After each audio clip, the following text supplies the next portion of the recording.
Nama saya Akila Sabila dari kelas 4403 akan menjelaskan apa itu ERP.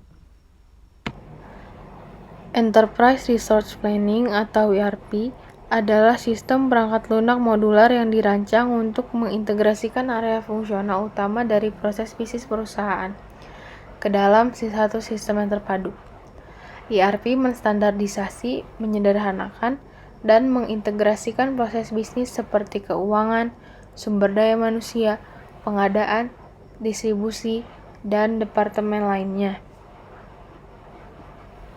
Modul-modul yang ada dalam SAP beserta fungsinya. Yang pertama ada Sales and Distribution. SD dikenal sebagai salah satu modul fungsional terbesar dan tertua dari SAP. SAP SD digunakan untuk melakukan transaksi bisnis sehari-hari dan dapat menangani semua proses dari order untuk pengiriman, misalnya penjualan, pengiriman, serta penagihan. Ada 4 submodul SD. Yang pertama, Sales Support, kedua Sales, ketiga Shipping, dan keempat Billing. Lalu ada Material Management. MM dirancang dengan berbagai aspek, seperti tahap mengelola bahan baku, mengatur pengelolaan bahan-bahan dan kontrol pembelian, penerimaan barang, mengelola persediaan, dan yang terakhir adalah verifikasi faktor. Submodul MM ada 5, yang pertama material, 2 planning purchasing inventory, 3 manajemen vendor, 4 valuation invoice, dan yang terakhir verification statutory requirements. Yang ketiga ada Production Planning. Modul Production Planning atau PP memelihara informasi mengenai produksi. Disinilah produksi direncanakan dan dijadwalkan, dan aktivitas produksi yang sesungguhnya dicatat. Ada 5 submodul PP. Yang pertama Material Master, Bill of Material, Work Center, Routing, dan terakhir Production Version. Ada Quality Management. Modul QM ini digunakan untuk mengecek kualitas dari serangkaian proses yang terjadi di dalam bidang logistik. Ada 8 submodul QM. Yang pertama Basic Data, Inspection Planning, Inspection Load Processing, Result Recording, Defect Recording, Quality Information System, Quality Certificate, Test Equipment Management. Ada Plant Maintenance. PM berfungsi untuk membantu perusahaan untuk mengelola proses perawatan yang ada di dalam perusahaan. Ada 3 submodul PM. Yang pertama Asset Viewer, yang kedua Maintenance Project, yang ketiga Preventive Maintenance. Ada Human Resource. Manfaatnya untuk melakukan integrasi terhadap semua proses di dalam Departemen Human Resource. Proses tersebut mulai dari aplikasi atau registrasi, administrasi para karyawan, manajemen waktu, pemenuhan gaji, dan masih banyak lagi lainnya. Ada 4 submodul HR. Yang pertama Payroll, 2 E-Recruitment, 3 Personal Administration, yang keempat Time Management. Project System. PS atau Project System, di mana modul ini digunakan untuk mengintegrasikan semua proses dari perencanaan proyek, eksekusi, dan juga kontrol perusahaan.